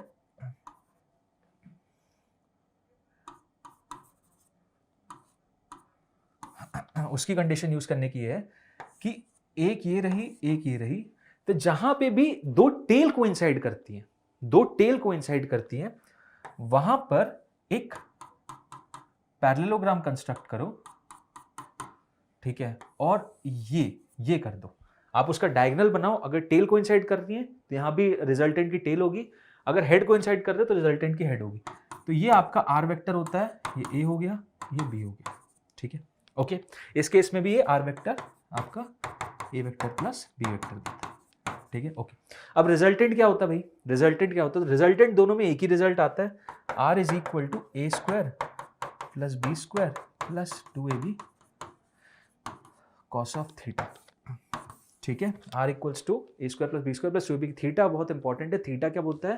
theta is angle between the vectors, but angle between the vectors तभी लेते हैं जब दोनों के या तो सर या दोनों के टेल हो। मतलब इस केस में मैं इस एंगल को एंगल बिटवीन वेक्टर नहीं बोल सकता, क्योंकि यहाँ पे हेड और टेल हो रहा है। तो यहाँ पे मुझे क्या करना पड़ेगा? इस बी वेक्टर को आगे स्ट्रेच करना पड़ेगा। ये हो गया, और ये मेरा हो जाएगा थीटा। समझ रहे हो? ये होगा इस केस में थीटा। तो यहाँ पे ये थीटा होगा, ये वाला थीटा नहीं होगा। याद रखना, बहुत इंपॉर्टेंट पॉइंट है। बहुत लोग कंफ्यूज हो जाते हैं कि एंगल बिटवीन ऑफ वेक्टर्स कैसे मेजर करते हैं। ठीक है, अब देखो, वेक्टर एडिशन का कोई स्टैंडर्ड तरीका नहीं कि triangle law, parallelogram law use करो। बहुत से लोग क्या करते हैं, बहुत से लोग तो भाई कंपोनेंट निकाल निकाल के आंसर निकाल देते हैं। देखो, एक मूल मंत्र जो बहुत ज्यादा ट्रस्टेड और बहुत सारे लोग करते भी हैं, वो ये रहता है कि यहाँ पे यार ये वाला जो टर्म है ना, बड़ा बुरा लगता है लोगों को कि कौन निकाले, बार बार इसको बाद में इंटर रूट भी करना है। सबसे बेस्ट लगता है कि ये वाला टर्म एलिमिनेट हो जाए। ये वाला टर्म पता है एलिमिनेट कब होता है? ये वाला टर्म एलिमिनेट होता है जब थीटा जो है ना 90 के बराबर हो जाए। मतलब वी वांट कि बस अंडर रूट के अंदर ए स्क्वायर प्लस बी स्क्वायर है। क्योंकि देखो, दो वेक्टर अगर परपेंडिकुलर है, तो इनका रिजल्टेंट निकालना बड़ा आसान है, under root of A square plus B square. Simple है कि नहीं? तो हम करते ये हैं कि जब कभी भी हमें दो एंगल पे कोई वेक्टर्स दिखते ना, तो बड़ा सिंपल तरीका ये होता है कि हम वेक्टर्स को तोड़ लेते हैं। जैसे ए वेक्टर को, जैसे मान लो ये रहा, एक ये है, एक ये है, तो कोशिश ये की जाती है ए वेक्टर को भाई दो में तोड़ लो। एक वेक्टर ये हो गया, एक वेक्टर ये हो गया। अब इस वाले को इससे जोड़ दो, इस वाले को एज इट इज रहने दो, तो अल्टीमेटली तुम्हारे पास एक ये वेक्टर हो गया और ये थोड़ा बड़ा हुआ वेक्टर हो गया। समझ रहे हो? और ये दोनों 90 डिग्री पे हो गए तो under root of A square plus B square कर देते हैं। मैक्सिमम तरीके यही होते हैं, इलेक्ट्रोस्टैट्स हुए, फोर्सेज हुए, जहां भी आपको नेट रिजल्ट निकालने हैं। ये बड़ा सही और सॉर्टेड तरीका है, क्योंकि इससे आंसर निकल जाता है। ठीक है, हालांकि आपको पता होना चाहिए कैसे निकालते हैं ये ट्रायंगल और parallelogram law, but most of the time वही ये जो तरीका है वही यूज होता है कि दोनों वेक्टर्स अगर एंगल पे तो ना परपेंडिकुलरली ब्रेक डाउन कर लो और finally under root of A square plus B square करना कौन सी बड़ी चीज है, क्योंकि बड़ी इजीली हो भी जाता है। आपको स्क्वायर्स भी पता रहता है, अंडर रूट भी बहुत स्टैंडर्ड फिगर्स है, तो इस तरीके से आप पता कर सकते हो। अगर सब्ट्रैक्शन की बात करूं मैं कि सब्ट्रैक्शन का कॉन्सेप्ट क्या है, तो सब्ट्रैक्शन कोई चीज अलग चीज नहीं है। ए वेक्टर अगर माइनस बी वेक्टर है तो सिंपल, अगर मान लो ये रहा और ये रहा, इन दोनों का सब्ट्रैक्शन करना है, ए वेक्टर और ये बी वेक्टर। तो होता क्या है, A vector minus B vector को मैं समझता हूं इस तरीके से, कैसे? A vector plus minus of B vector. समझ रहा हूं? मतलब इसका मैं उल्टा ले लूंगा तो इसका माइनस उल्टा हो जाएगा ये, बस ये एक नया वेक्टर हो गया। इन दोनों को ऐड करना है। इन दोनों को ऐड करना कौन सी टेढ़ी की बहुत दिक्कत वाली चीज है। पैरेललोग्राम लॉ ऑफ एडिशन से हो जाएंगे, दो टेल रोली, ये आ गया मेरा रिजल्टेंट। समझ में आई बात? ठीक है, सो सब्ट्रैक्शन कोई बहुत अलग चीज नहीं है, और सब्ट्रैक्शन का रिजल्ट आ जाता है R is equal to A square plus B square minus 2ab cos of theta whole under root, जहां पे ये थीटा जो है ए और बी के बीच का एंगल है, मतलब ये वाला थीटा। ठीक है, तो रिजल्टेंट याद रखना। हालांकि आप तो नए उससे लेके चलो, इसको एक नया वेक्टर मान लो और फाइनल आंसर निकाल दो। बट जैसा मैंने आपको बताया, शॉर्ट तरीका वही होता है, ब्रेक डाउन कर लो, रेजोल्यूशन निकाल लो। और रेजोल्यूशन कैसे निकालते हैं और समझते, रेजोल्यूशन भी आप लोगों को आता है। ए वेक्टर ये रहा, उसके कॉम्पोनेंट्स क्या हो जाएंगे भाई, जिसके साथ थीटा दिया हुआ है, परपेंडिकुलर कॉम्पोनेंट्स बोलते हैं इसको। थीटा दिया हुआ है एक्स वाला कॉम्पोनेंट, वो हो जाता है आपका ए कॉस थीटा, और जो वर्टिकल वाला कॉम्पोनेंट वो हो जाता है ए साइन थीटा। ठीक है, अब देखो दो आ गए ना परपेंडिकुलर, इसी से आंसर आ जाता है, इसी से आंसर आता है। एक और वेक्टर होगा यहाँ पे बी, तो B plus A cos theta कर दूंगा, और ए साइन थीटा, दो परपेंडिकुलर वेक्टर आ गए, दोनों को A square plus B square under root कर दूंगा, फाइनल आंसर आ जाता है। ठीक है, और एंगल निकालने बड़ा आसान हो जाता है, क्योंकि देखो दो वेक्टर है, तो जो रिजल्ट आएगा वो इधर ही आएगा। ये थीटा रहा, तो टैन थीटा की वैल्यू कितनी हो जाएगी? टैन थीटा की वैल्यू सपोज ए एक्स है, सॉरी ए वाई है, ये ए एक्स प्लस बी है, तो ये भैया ए वाई हो जाएगा इधर, टैन थीटा हो जाएगा मेरा ए वाई अपॉन ए एक्स प्लस बी। ठीक है, तो बड़ी इजीली टैन थीटा ये बता सकते हो कि भैया ये आपका बी वेक्टर से थीटा एंगल एंटी क्लॉकवाइज पे मेरा रिजल्टेंट है। ठीक है, सो स्टैंडर्ड अप्रोच यही है, इसी तरीके से आप लोग सॉल्व करेंगे। एंड वेक्टर एनोटेशन में आई कैप जे कैप का सिग्निफिकेंस आपको पता ही है, ये यूनिट वेक्टर्स होते हैं जो कि एक्स एक्सिस वाई एक्सिस और जेड एक्सिस को के कैप शो करता है। तो इस तरीके से आप वेक्टर ब्रेक डाउन करके उसे रिप्रेजेंटेशन वे में बता सकते हो कि किसी भी वेक्टर में आई कैप जे कैप, ये बेसिकली यूनिट वेक्टर्स आपको ये दिखाते हैं कि कंपोनेंट्स कहाँ है, एक्स के अलोंग कितना है, वाई के अलोंग कितना है, जेड के अलोंग कितना है। ये बहुत स्टैंडर्ड अप्रोच है ना, सपोज आप सभी को इसके बारे में ऑलरेडी नॉलेज होगी। अब आते हैं बहुत ही इंपॉर्टेंट पॉइंट कॉन्सेप्ट जो है, जो कि प्रोजेक्टाइल मोशन, जो अब भैया आपको साथ तो नहीं छोड़ेगा। आप इसमें चले जाओ, इलेक्ट्रोस्टैट्स में जाओ, फोर्सेस में जाओ, इवन फ्लूइड मैकेनिक्स में जाओ, तो projectile motion is there. Mechanics के बहुत सारे ऐसे कॉन्सेप्ट्स हैं जो कि आपको थ्रू आउट 11th 12th बहुत जगह यूज होंगे, ठीक है। इंटरमिक्सिंग ऑफ कॉन्सेप्ट बहुत फेवरेट टॉपिक भी होता है, ठीक है। कॉम्पिटिटिव एग्जाम्स में इंटरमिक्सिंग ऑफ कॉन्सेप्ट के आते हैं क्वेश्चंस, ठीक है। So projectile motion is one of them, very important point it is. इसमें देखो सिंपल सा फंडा ये होता है, एक ऑब्जेक्ट को आप इनिशियल वेलोसिटी के साथ प्रोजेक्ट कर देते हो और under the influence of gravity, acceleration to gravity, उसकी जो परपेंडिकुलर कंपोनेंट होता है ना वो वेरी करता है, horizontal component as it is रहता है, ठीक है। जो भी हॉरिजॉन्टल कंपोनेंट आप देखोगे अलोंग, मतलब यहाँ पे मैंने वेलोसिटी दी तो उसके दो ब्रेकडाउन के, एक यूएक्स यहाँ देख रहे हो यू कॉस थीटा और ये यू साइन थीटा। ये U cos theta as it is रहेगा, यू साइन थीटा कम होता है यहाँ जाके जीरो हो जाता है और फिर बढ़ता है यहाँ के फाइनली वापस इनिशियल वेलोसिटी के बराबर हो जाता है। अब इसमें क्या क्या चीज़ें निकालनी रहती, तो इसमें कुछ कुछ पॉइंट्स निकाल लेंगे। एक तो रेंज निकालो, फिर उसके बाद ये मैक्सिमम हाइट कितनी, फिर ये टोटल टाइम ऑफ फ्लाइट कितना होता है, फिर उसके बाद इक्वेशन ऑफ ट्रैजेक्टरी, ऐसे कुछ कुछ पॉइंट्स हैं जो कि हमें पता करने चाहिए। तो आओ, मेन जो फंडा है वो यही है कि आपको इस मोशन को एनालाइज करने के लिए इसे दो पोर्शंस में डिवाइड करना रहता है। One is along X axis and another one is along Y axis. कोई भी प्रोजेक्टाइल मोशन आपको इसी मेथोडोलॉजी से ही करना है, ठीक है। कि इनिशियल वेलोसिटी अलोंग एक्स कितना हो जाता है, U cos theta, initial velocity along Y कितना हो जाता है, U sine theta, acceleration along X कितना हो जाता है, जीरो, एक्सेलरेशन अलोंग वाई कितना हो जाता है, माइनस ऑफ जी, ठीक है। क्योंकि मैं अपर डायरेक्शन पॉजिटिव मान रहा हूं तो डाउनवर्ड डायरेक्शन जी। सिंपल। अब इन्हीं मेथड से आपको maximum height, total time of flight या फिर रेंज पता करना है। मैक्सिमम हाइट के लिए क्या ऑप्शन चूज करता हूं, तो मैक्सिमम हाइट के लिए मैं ये motion along Y axis study करता हूं, ठीक है। कि मोशन अलोंग वाई एक्सिस के अलोंग बात करूंगा, कि देखो मोशन अलोंग वाई के अलोंग बात करूंगा तो इनिशियली आप देख रहे हो कि इसके पास एक वेलोसिटी होती है, ठीक है। यहाँ पे मैं वाई एक्सिस प्लॉट करता हूँ। इनिशियली इसके पास एक यू वाई होता है जो कि यू साइन थीटा होता है, और एक acceleration due to gravity G लगती है, जैसा कि मैं बता चुका हूं। अभी एक्सेलरेशन ड्यू टू ग्रेविटी क्या करती है, इस वेलोसिटी को रिड्यूस करती और यहां पे ले जाके जीरो कर देती है, ठीक है। और ये वही पॉइंट है जो यहां पे आ रहा है जहां पे आपकी मैक्सिमम हाइट भी आ रही है। मतलब अगर आपने ये डिस्टेंस पता कर लिया वाई के अलोंग तो आपने मैक्सिमम हाइट पता कर ली। तो मैक्सिमम हाइट के लिए V Y equal to zero लेते हैं, we square minus you square equal to 2s करते हैं, एस की वैल्यू मैक्सिमम हाइट होती है। समझ में आ गया, यही सिंपल फंडा हर जगह यूज करना है। देन फिर टोटल टाइम ऑफ फ्लाइट के लिए यूज कर क्या करते हैं, टोटल टाइम ऑफ फ्लाइट के लिए अगेन हम motion along Y axis study करते हैं। यहां पे इनिशियली प्रोजेक्ट किया, ये ऊपर गया, फिर फाइनल वेलोसिटी से नीचे आया और यहां आ गया। तो जितनी देर में ये यहां से ऊपर जाके नीचे आ रहा है उतनी ही देर में तो ये प्रोजेक्टाइल भी यहां से वहां जा रहा है, समझ रहे हो। तो जो टोटल टाइम ये करने का हुआ वही टोटल टाइम इसका हुआ। तो टोटल टाइम के लिए displacement along Y equal to zero रख देते हैं, इसमें ut equals to half ut plus half at square रखोगे तो t की वैल्यू आ जाएगी। समझ में आ रहा है। तो इन दो तरीके से आप मैक्सिमम हाइट और टाइम ऑफ फ्लाइट निकालते हो। टाइम ऑफ फ्लाइट आ गया तो रेंज कौन सी बड़ी टेढ़ी खीर है, रेंज मतलब हो जाएगा आपका अलोंग द हॉरिजॉन्टल जो भी वेलोसिटी है इनटू टाइम, क्योंकि एक्सेलरेशन तो है नहीं, तो speed into velocity into time आपका डिस्टेंस दे देगा, तो रेंज आ जाता है। तो इसी तरीके से जो रिलेशंस है मैंने यहाँ पे फाइनली लिख दी है, जो बेसिकली टाइम ऑफ फ्लाइट होता है वो 2 टाइम्स यू वाई मतलब वेलोसिटी अलोंग वाई, ठीक है। Initial velocity along y by g, यानी 2u sin theta by g. Maximum height होता है you Y square by 2g, मतलब जो भी इनिशियल वेलोसिटी अलोंग वाई है whole square by 2g, okay, यानी u square sine square theta by 2g। Range जो होता है वो बेसिकली होता है 2u इंटू एक्स, मतलब initial velocity along x into initial velocity along y, ठीक है। तो इनिशियल वेलोसिटी अलोंग एक्स थी u cos theta, initial velocity along y थी u sin थीटा, जो कि हो जाएगा 2u square sin theta cos theta by g। इस 2 sin थीटा cos थीटा को sin 2 थीटा लिख लेते हैं। और यहां से देखो दो बहुत इंपॉर्टेंट रिजल्ट आते हैं इस रेंज के रिलेशन से। पहला तो कि मैक्सिमम रेंज का जो कॉन्सेप्ट आता है वो आता है बॉस थीटा इक्वल्स टू 45 डिग्री पे, और दूसरा ये आता है कि कॉम्प्लीमेंट्री एंगल्स के लिए same range for complementary angles. Complementary angles कौन से होते हैं, कॉम्प्लीमेंट्री एंगल्स वो होते हैं जिनका सम 90 डिग्री के बराबर होता है, ठीक है। सो ये दोनों ही कॉन्सेप्ट यहां रेंज के फंडा से आते हैं कि सेम रेंज आती है, कॉम्प्लीमेंट्री मतलब 60 और 30 पे सेम रेंज, 45 पे तो मैक्सिमम रेंज, 50 और 40 पे same range, okay. Then range और हाइट इस रिलेशन से एस्टैब्लिश होते हैं, r into tan theta equals to 4h, और ये इक्वेशन ऑफ ट्रैजेक्टरी आती है।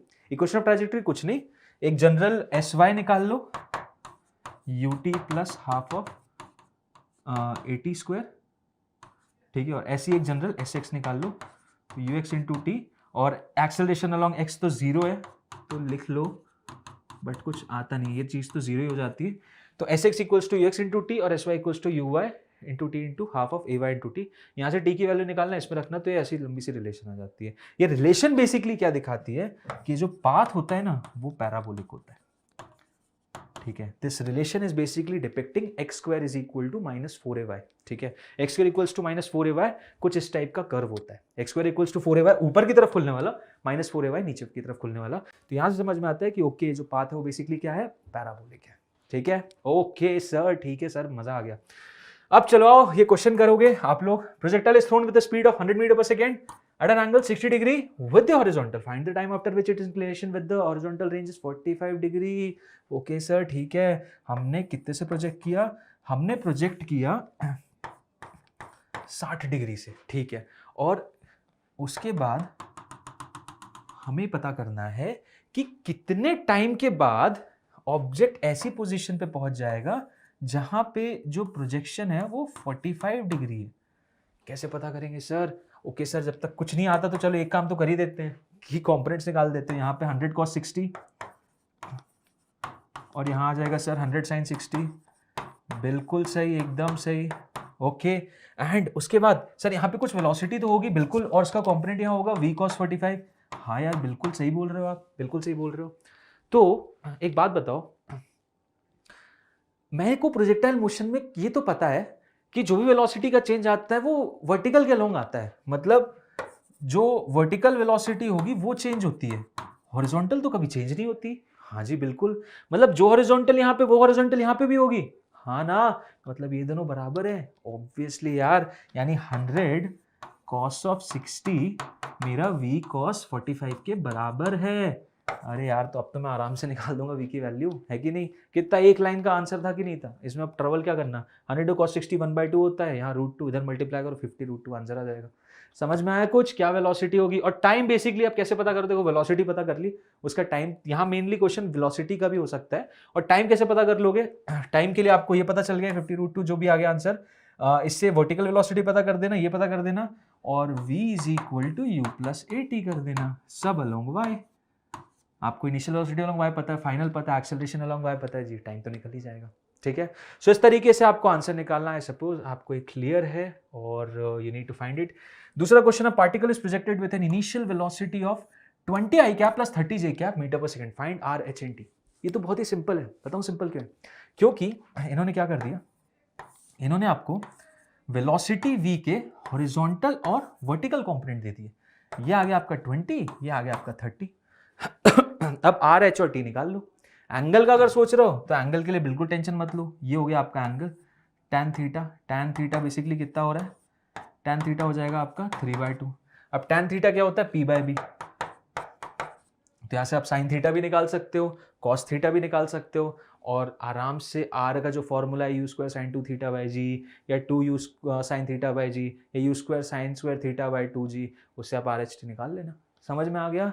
कितना इजी है, बहुत इजी से स्टेप है। तो बहुत सिंपल क्वेश्चन है, बस थोड़ा ट्रिकी बना देते हैं यूनिट वेक्टर देके, बट आपको ट्रिकी से दिक्कत नहीं है। मतलब बेसिकली आपने पढ़ा, इसके बाद इनको निकालना है।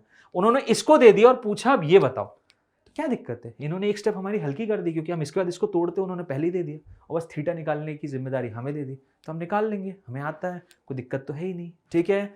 ओके सर, ठीक है। Next, the horizontal range described by two particles projected at angle 45 minus q and 45 plus q from the same position and same velocity are in the ratio। बहुत टफ क्वेश्चन है ये, इतना tough question मैंने देखा नहीं आज तक। सोचो जरा, वीडियो पॉज करो, सोचो कितना टफ क्वेश्चन है, बताओ क्या आंसर होगा। और अगर जिनको नहीं लग रहा टफ, आप लोग बहुत सही हो यार, आपकी तैयारी बहुत सही चल रही है। ये यार, ये देखो कॉम्प्लीमेंट्री पेयर ऑफ एंगल है, ये कॉम्प्लीमेंट्री पेयर ऑफ एंगल है। 45 माइनस क्यू और 45 प्लस क्यू दोनों को ऐड करोगे 90 आता है। और कॉम्प्लीमेंट्री पेयर ऑफ एंगल के लिए रेंज क्या होती है? सेम होती है। तो पूछ रहा है भैया उसकी रेंज का रेशियो क्या होगा? हॉरिजॉन्टल रेंज जिस दोनों की रेशियो क्या होगा? ऑप्शन नंबर बी 1:1 होगा।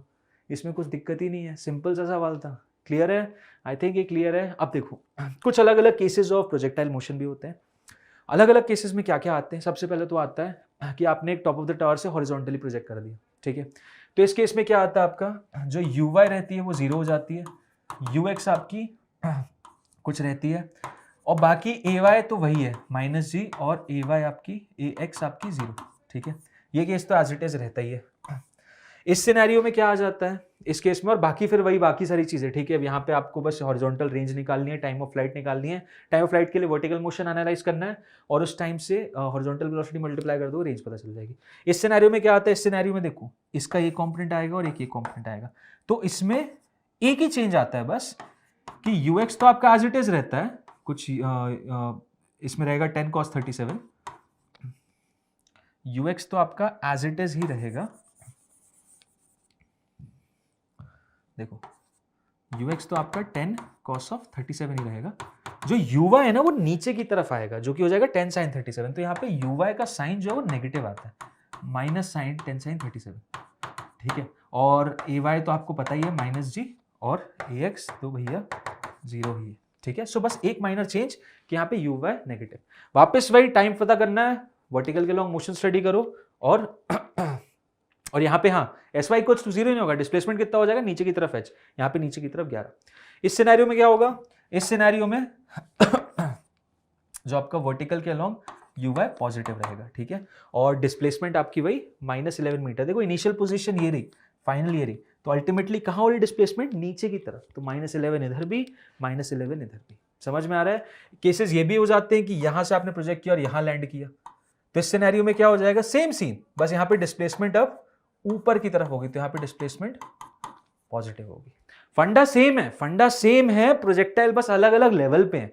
वो जो हमने स्टडी किया वो ऑन द सेम लेवल था, यहाँ पे अलग अलग लेवल पे, तो आपको कोई दिक्कत परेशानी की जरूरत नहीं है। इनमें भी सेम, आपका अगर बेस क्लियर है तो आप आराम से सॉल्व कर सकते हो। इनके अलग अलग फॉर्मूले याद रखने जाओगे तो इसका अलग, उसका अलग, इसका अलग, फिर ऐसे 2 केस और बनेंगे, उसके अलग। कितने फॉर्मूले याद रखोगे, फॉर्मूले याद रखने की भी तो लिमिट होती है, कितने इतने फॉर्मूले याद नहीं रखने अपने को बेस के फॉर्मूले पता होना चाहिए, और बाकी फिर अपन खुद निकाल लेंगे। ओके ठीक है, ज़्यादा टाइम नहीं लगता। ओके चलो आगे बढ़ते हैं, एंड अब बात करते हैं हम रिलेटिव मोशन इन 2 डायमेंशन की। किसकी, रिलेटिव मोशन इन 2 डायमेंशन की। अब रिलेटिव मोशन इन 2 डायमेंशन में जो सबसे इंपॉर्टेंट और सबसे पहला केस आता है वो आता है रिवर बोट प्रॉब्लम का, ठीक है। इसमें क्या होता है कि एक नदी है, वो नदी आगे की तरफ चल रही है, ठीक है, नदी आगे की तरफ चल रही है, उसकी कुछ वेलोसिटी है वी आर वेक्टर, ठीक है, ये रिलेटिव मोशन इन 2D है। अब भाई हम बोट चला रहे हैं, हम बोट चला रहे हैं इधर या उधर। अब हमारी कुछ ख्वाहिशें, पहली ख्वाहिश है हमारी, हमें दूसरी तरफ जाना है सबसे शॉर्टेस्ट टाइम में। ओके ठीक है। एक और ख्वाहिश मेरी कभी कभी ये हो जाती है कि भाई यहाँ है मेरा पर्टिकुलर खेत या फार्म हाउस, ठीक है, और मैं यहाँ पे हूँ और मुझे यहीं जाना है, मुझे ना यहाँ पहुँचना है ना यहाँ पहुँचना है, ठीक है। तो बेसिकली वो वाला केस आता है कि यहाँ पे इसको हॉरिजॉन्टल ड्रिफ्ट बोलते हैं, जो भी यहाँ पे मूव करो, तो ये हो जाता है case with no horizontal drift. अब इसको कैसे स्टडी करें, तो इसको वही वेक्टर एनालिसिस से करेंगे, जैसे मैंने आपको बताया कि भाई देखो क्या करना है मुझे। मैं बोट में हूँ, एक बंदा यहाँ खड़ा है, वही मुझे फोन पे बता रहा है कि भैया आप इधर जा रहे हो, उधर जा रहे हो, सर इधर जा रहे हो, कहाँ जा रहे हो, तो वही मुझे डेटा दे रहा है, मतलब वो ग्राउंड पे खड़ा है, वही मुझे डेटा दे रहा है। तो बेसिकली वो क्या बता रहा है, वो बता रहा है velocity of boat with respect to ground, वो बता रहा है velocity of boat with respect to ground. अब velocity of boat with respect to ground वो बता रहा है, तो मुझे क्या फील हो रही है, आपको जो फील हो रही है वो velocity of boat with respect to river है। आपको जो फील हो रही है वो velocity of boat with respect to river, क्योंकि आप रिवर में हो।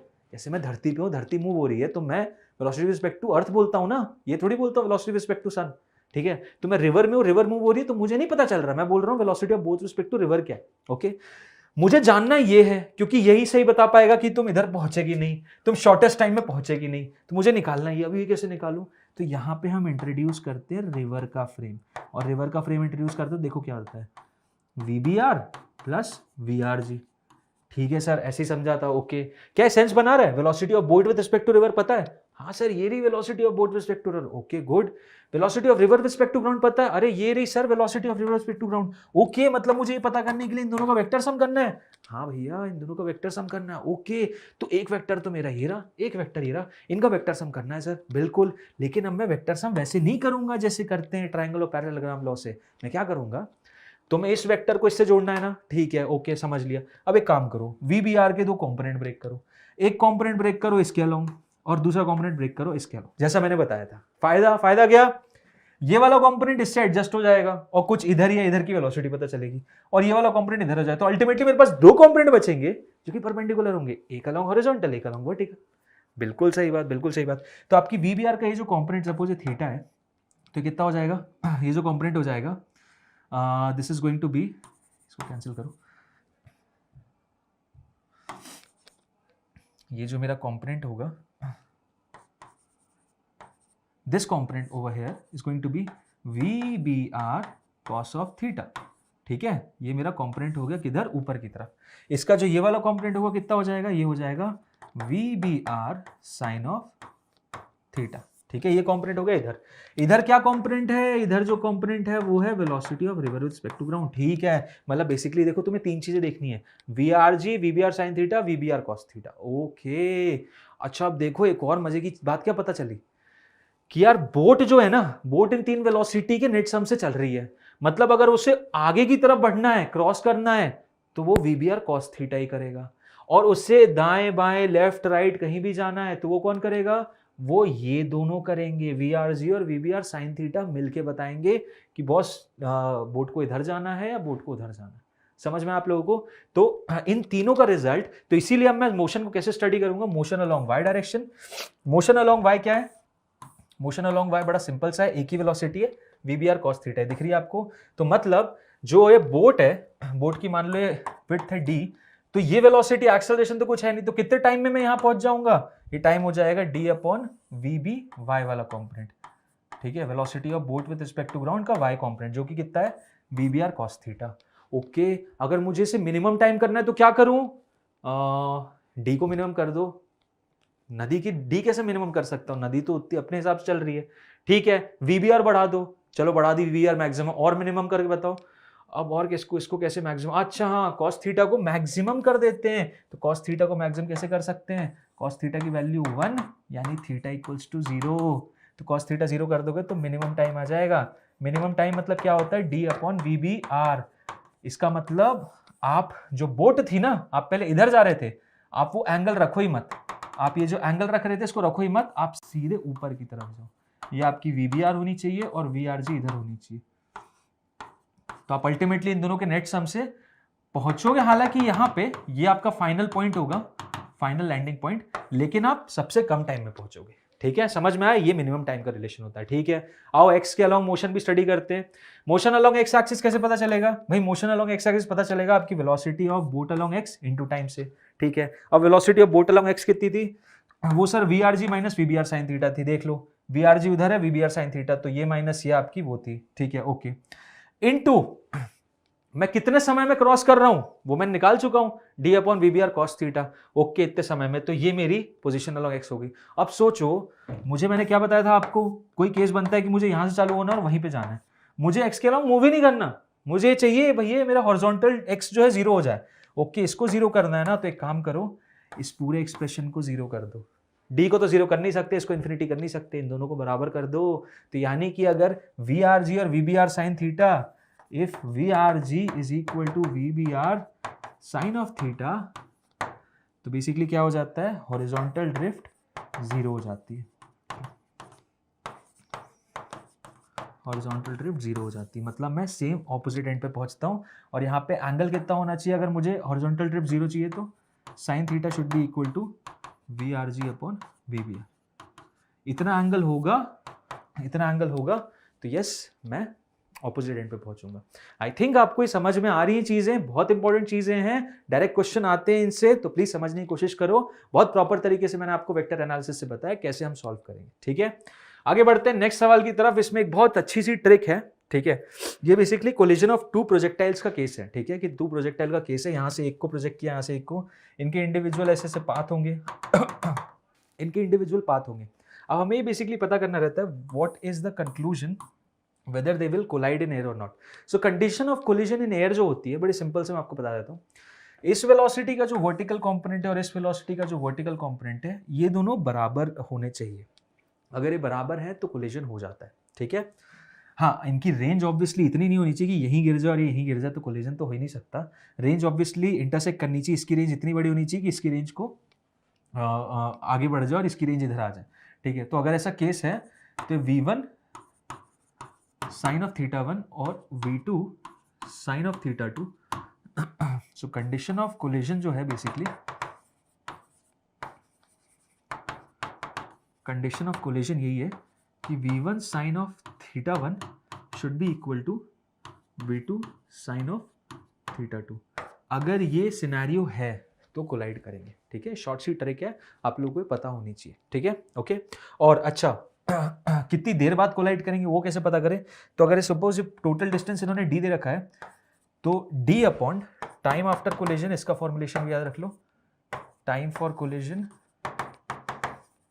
ये हो जाता है d upon v1 cos of theta 1 plus v2 cos of theta 2, ठीक है।